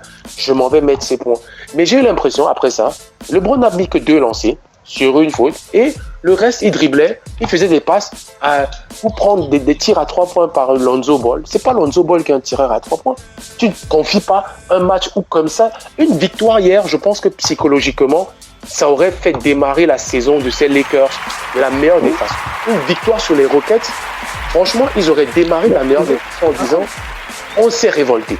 Là, on s'est révolté. Mais c'est pour ça que je dis, moi, LeBron James hier, c'est pas de bon augure. Et moi, j'espère pour lui que Rondo, lui, c'est pas le genre qui a des amis ou bien des gens qui lui parlent en disant mais regarde, dans la vidéo, ton capitaine est en train de courtiser avec ton ennemi là-bas. Moi, je me prendrais mal. Moi, je lui dirais à l'entraînement, yeux dans les yeux, t'as pas à faire ça. J'ai une bagarre comme ça, j'ai eu tort, mais tu es mon capitaine, tu viens me parler et sans prendre ma défense, tu me couvres. Tu me conseilles et tu me couvres. Tu vas pas te mettre de l'autre côté à discuter avec l'autre pendant 10 minutes là. Donc, c'est tout ce que moi j'avais à dire. Je sais pas ce que les auditeurs en pensent. On en a parlé sur Radio Off, mais moi, c'est bien le moment là. On n'a pas joué en capitaine jusqu'à la fin. Mais c'est comment tu veux répondre ce que le doc a dit? Je suis tout à fait d'accord avec le doc. Tout à fait d'accord avec le doc. Mais le doc, toi-même, tu sais que pour nous qui avons regardé le basket il y a quelques années de ça, moi j'ai commencé dans le basket, j'étais là dans les années 90. Je voyais, je dis juste aux gens, allez voir les matchs des Detroit Pistons, les fameux gens là qu'on appelle les bad boys. Vous allez vous dire le basket d'aujourd'hui. Et eux, à l'époque, ils étaient guerriers pour eux-mêmes, entre coéquipiers. C'est pour moi l'équipe ultime quand on parle de ça. Les Joe Dumars et tout, quand il fallait tomber sur Michael Jordan, il est tombé dessus à plusieurs. Il n'est pas Jordan. Ici, tu parles, Isaiah Thomas, son meilleur pote, c'était Magic Johnson, mais quand les Lakers et les Pistons se rencontraient, Mais après, toutes ces équipes-là. C'est l'ami de Michael Jordan. Charles Oakley a joué avec Jordan au bout, c'était son pote. Mais sur le terrain, c'était son ennemi. Donc, tu n'avais pas besoin de... Vous ne pouvez même pas vous rendre à quel point ces gens-là se rendaient coup pour coup. Aujourd'hui, c'est une autre époque. Moi, j'ai été impressionné par cette rivalité entre Magic Johnson et Larry Bird. Quand vous voyez les matchs, vous vous dites, aujourd'hui, bon, c'est vrai que LeBron James a pris la défense de son pote. quand l'été, vous faites tout ensemble, vous partez en vacances ensemble. Chris Paul est président, vice-président du CIO, il est président du syndicat des joueurs. Donc, il est président. Ouais. Il est président, donc c'est quelqu'un qui est important dans cette ligue. Maintenant, il s'avère que LeBron est son meilleur pote. Donc LeBron, quand il est venu se séparer, il a avant tout, je crois pas qu'il pensait beaucoup à Rondo. Il pensait plus à ses intérêts, quoi. Parce qu'ils sont trois, là. Il y a lui, il y a Carmelo Anthony, ensuite il y a Wade. Mais je dis qu'il se serait comporté de la sorte. Si ça avait été Wade. Maintenant, ce qu'il y a, cette équipe des Lakers, c'est qu'ils n'ont pas encore cette alchimie de vraie équipe. Les grandes équipes, toutes les bonnes équipes, chaque équipe qui a eu un titre, à un moment, il y a cette alchimie qui doit apparaître. Il paraît que quand il faut aller à la guerre, le basket, c'est pas la guerre, mais quand il faut aller au combat, pour capter les rebonds, les balles, tout le monde... Vas-y, conclue et puis j'enchaîne, Missy. Il y a des news là qu'on va diffuser. Vas-y, conclue. C'est vrai que LeBron James, après l'incident, a complètement disparu de la circulation. Il n'est pas en état... Le doc NP. Le doc, tu penses quoi de... Je pense qu'on dit toujours, il y a un proverbe qui dit que le malheur des uns fait le bonheur des autres.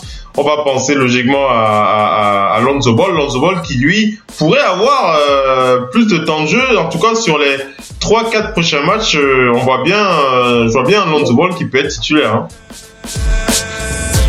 Oui, mais là c'est même obligatoire. Obligé, oui. Pour un match, il faut. Petite coupure avec le doc. Des soucis avec le micro du doc. Le doc, tu m'entends? Oui. Oui. Allô, le doc? Oui, moi je vous entends. Vas-y, parle, vas-y, exprime-toi, c'est bon.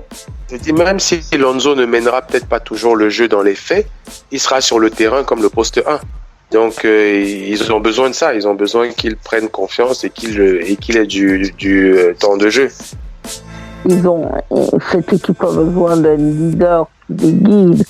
Et ils ont besoin d'un coach qui soit lui-même dans ses choix et dans ses idées claires. Que veulent faire les Lakers? Ça, il faut qu'on le voit. Il faut qu'on les voit en ordre de marche. Quand vous allez à la bataille, vous ne pouvez pas aller à la bataille comme ça désordonné. Parce qu'on ne peut pas me dire que dans le premier match, c'est cette équipe de Houston qu'on a vue au premier match. C'est la même équipe qui est revenue. Ça veut dire que la victoire des Pelicans sur les Rockets, c'est très belle. Mais aujourd'hui, il faut que cette équipe se fasse de violence.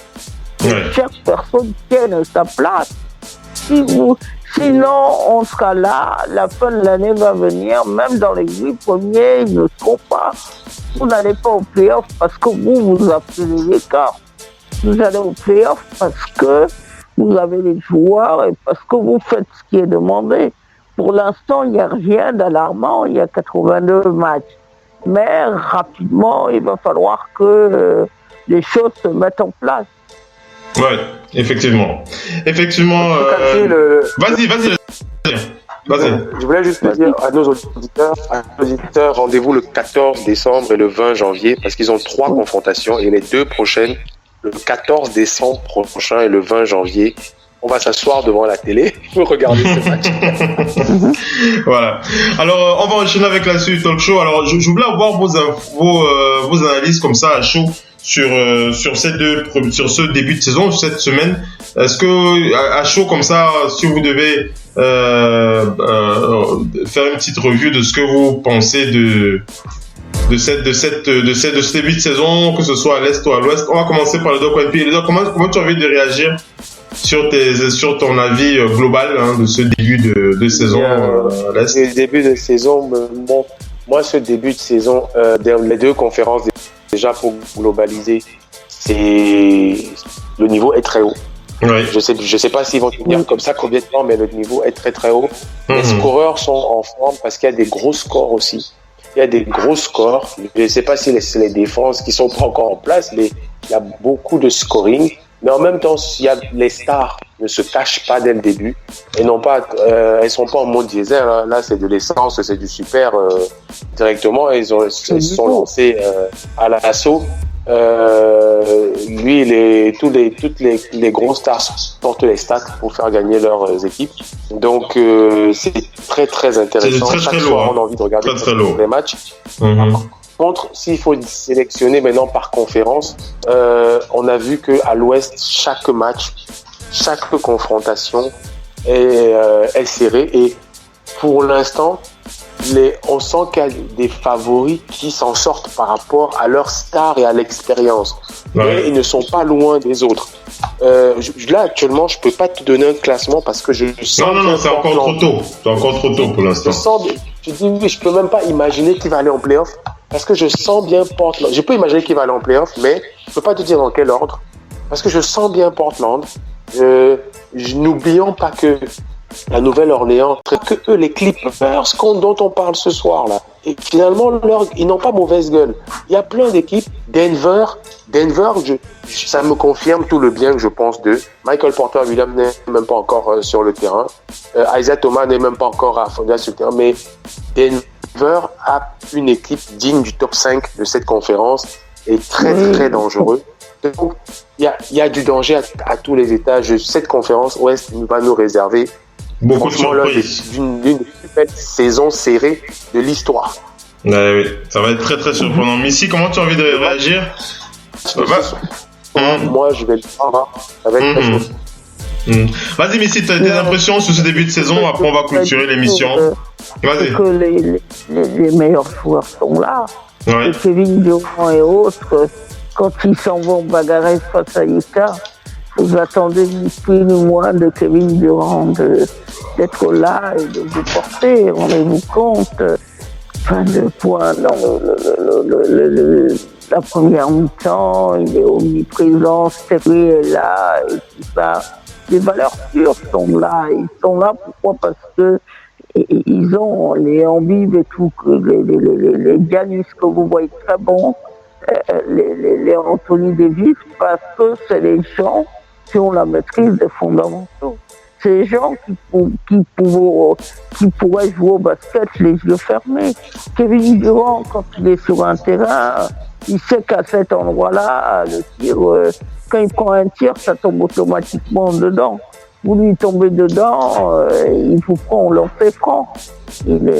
C'est la constance de ces joueurs-là qui commence maintenant à se dire il faut que, voilà, en début de saison, quelqu'un que j'aimerais voir un peu plus en meilleur...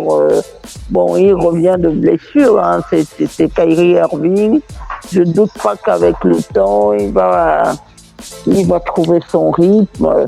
Kawhi est revenu de blessure qu'il n'a pas joué pendant un an. Ça faisait plaisir de voir Kawhi au Raptors. Ça faisait plaisir de le voir. Ça fait plaisir de le voir jouer comme ça. Mais c'est quelqu'un qui est plutôt sérieux, extrêmement discret. On n'avait pas beaucoup de doutes sur le fait qu'il reviendrait. De toute façon, il faut regarder comment a dit Gordon Hayward. Gordon Hayward, il a dit, c'est soit je reviens meilleur, soit je reviens moins bien. Vous revenez jamais de toute façon d'une blessure au même niveau où vous étiez. Vous perdez ce niveau-là. Parce qu'au bout d'un moment donné, vous vous dites qu'il y a un peu d'appréhension. Et puis, les blessures vous obligent à jouer autrement. Et c'est au fil du temps, l'expérience aidant. Anthony Davis, il est en train de se dire...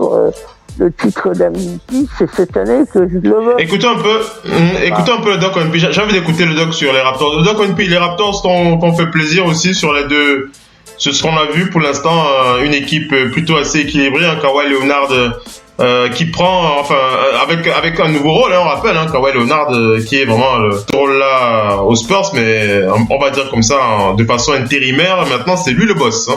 Et ça fait plaisir de le voir jouer à ce niveau. Le Doc Kawhi Leonard. Oui, mais on a bien dit que cet échange en envoyant Kawhi, mais surtout aussi Danny Green, Les deux qui vont là-bas, c'est un apport terrible. Toronto a fait une bonne affaire, mais j'ai envie de dire les Spurs aussi, mais c'est pas le sujet. En restant sur les Spurs aussi ont fait une bonne affaire, mais Toronto est renforcé. Et on se disait, selon la santé de Kawhi Leonard, c'est peut-être Toronto qui est le vrai favori selon sa santé. Parce que non seulement Toronto l'a pris lui, mais ils ont rajouté un artilleur 3 points, en sachant qu'ils avaient déjà CJ Miles qui tire comme un dingue à 3 points, plus encore Van Vliet et Kyle Lowry qui artillent bien. Et maintenant, n'oublions pas qu'ils ont renforcé avec Greg Monroe. Greg Monroe qui peut-être est on dit qu'il est sur le déclin, mais c'est le type de pivot qui dérange et il a un nom. C'est un nom toujours dans la ligue. Les Chris Boucher, DeLon Wright n'a même pas encore commencé.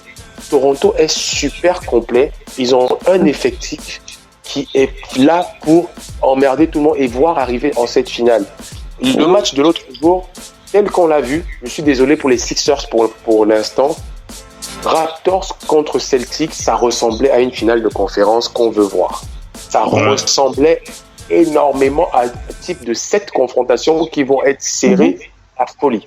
Donc, moi, j'ai rien à dire. Toronto, j'espère juste que les personnes ne vont pas les toucher, mais ils sont très, très, très complets.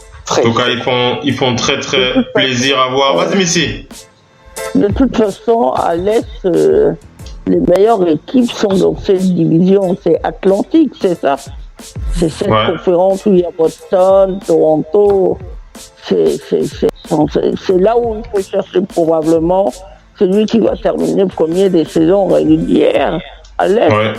Maintenant, cette équipe de Toronto est vraiment costaud. Et le Nurse, dans le nouveau coach là, et il est en train de mettre en place doucement des choses parce que on a vu l'intensité qu'ils ont eue dans cette fin de match. Définitivement écarté Boston. Boston a complètement pris l'eau en 2-3 minutes. C'est extrêmement violent ce qui s'est passé sur Boston. Prendre autant l'eau comme ça, et puis il est en train de redéfinir dans cette équipe ce qui marche bien pour l'instant, c'est le rôle de chacun. Chacun sait où est son rôle. On voit maintenant les Pascal Siakam, la dimension qu'ils ont prise dans cette équipe. Vous vous dites oui, Boston va être sacrément emmerdé par Toronto.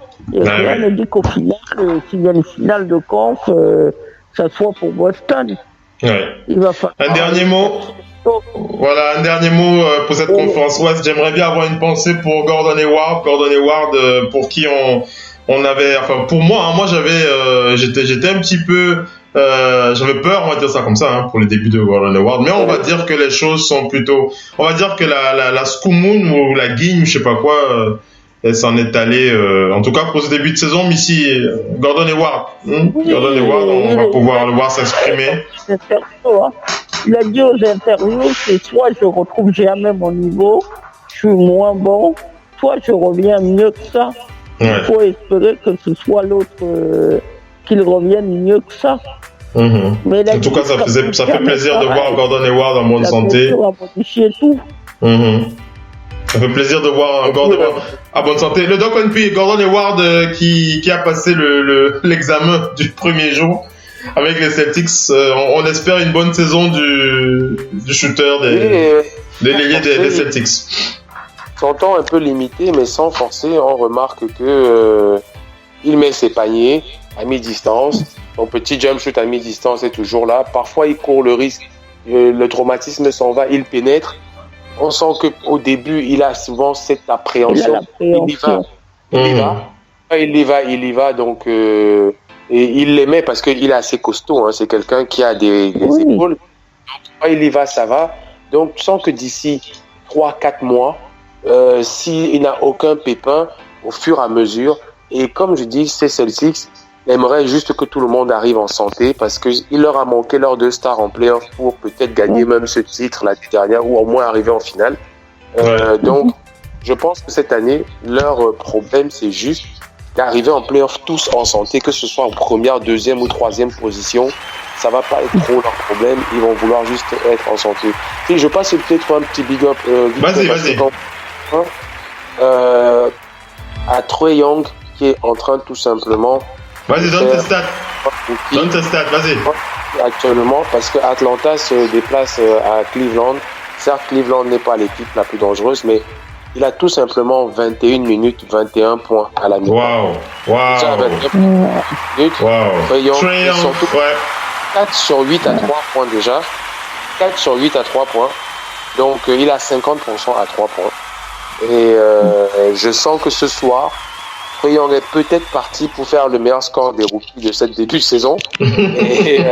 Parce que on l'avait annoncé, Trae Young, une surprise il va en étonner plus d'un cette saison. On l'avait dit déjà. Mais le doc finit, après tu enchaînes ici. Le doc finit. Vas-y, le doc, fini avec Trae Young. Surtout que les Cavs menaient largement, mais que Trae Young a commencé à prendre feu. Les Cavs menaient d'environ 12 à 14 points, mais à la mi-temps, Atlanta vire en tête. Et aussi Russell Westbrook qui fait son entrée ce soir. Et pour l'instant, il nous fait un peu de Russell, sans forcer. Mais ça reste du Russell Westbrook quand même. Parce que Russell Westbrook, en 7 minutes, il est à 8 points déjà. 8.3 rebonds, 4 assists. En 7 minutes. Il est parti pour donc son double-double, il se peut qu'en première mi-temps, son triple-double soit là. Puis là, il est parti pour un triple-double pour son premier match. Ouais, Russell Westbrook qui va doucement, sûrement, mais qui reste fidèle à lui-même. Qu'est-ce que tu disais, Missy? Vas-y, tu disais quoi? Non, je disais juste que pour Trae Young, c'est un rookie. Il faut lui laisser un peu du temps, mais quand vous avez concédé que quelqu'un a le talent, moi, je dis toujours aux gens, le talent ne disparaît pas. C'est juste que vous devez à chaque fois le faire fructifier, votre talent. On le voit dans les autres sports, On le voit même au basket, comme dans d'autres. Ceux qui sont dominants sont là. Les joueurs Lambib sont dominants, les Antetokounmpo et autres, Kevin Durant ou LeBron James, vous voyez. Parce que c'est des gens qui ont acquis cette expérience. Qui bossent dur. Bossent très dur. Il va grandir.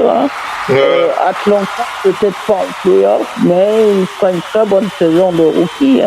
En tout cas, Trae Young qui nous réserve encore de très très très bonnes surprises. On arrive à la fin de ce talk show.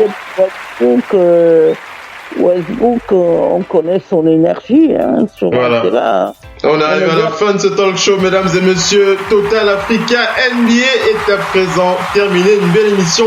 On va aller s'installer tranquillement pour regarder ces matchs avec Trae Young qui nous fait de très très bonnes choses face aux Cavs. On va aussi regarder les autres matchs de la nuit. On va remercier les panélistes et on va donner rendez-vous à nos fans pour mardi pour The Big NBA Show. Le doc qui nous réserve déjà ses premières rubriques là, le doc qui est très très chaud en ce moment. Le doc NP. Oui. On se dit à mardi alors pour The Big NBA Show. Oui, à mardi. Le doc NP, merci d'avoir été avec nous ce soir. On va essayer ça mardi et jeudi. Pour avancer rapidement en ce début de saison pour une petite rubrique post pour post. Voilà, post pour post by the Doc ONP. Missy, merci d'avoir été avec nous ce soir. Une belle mission encore avec toi. On se dit à mardi alors pour The Big NBA Show. À mardi. Missy. Merci d'avoir été connecté avec nous. Merci les amis, merci à tous, passez une bonne soirée, merci à tous ceux qui étaient connectés ce soir, merci, ça nous a fait très très plaisir de vous savoir toujours plus nombreux à être connectés sur les parquets de la radio, la radio partenaire officielle NBA, la radio numéro 1 sur le digital pour les francophones. On vous donne donc rendez-vous mardi pour The Big NBA Show, passez une bonne début de semaine, à mardi, ciao les amis, bye bye, ciao Missy, ciao le doc, ciao, bye bye, ciao.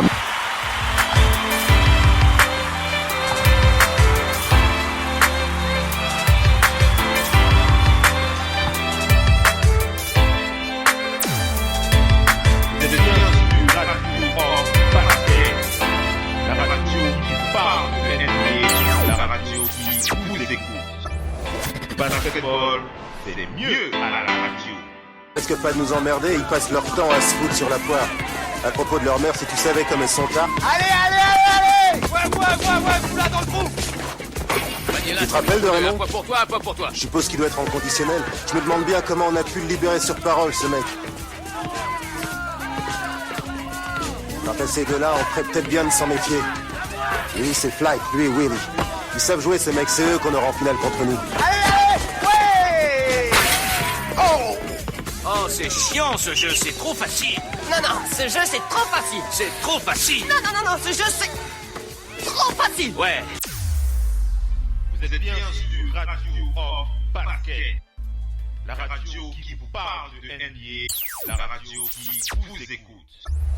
Basketball, c'est mieux à la radio.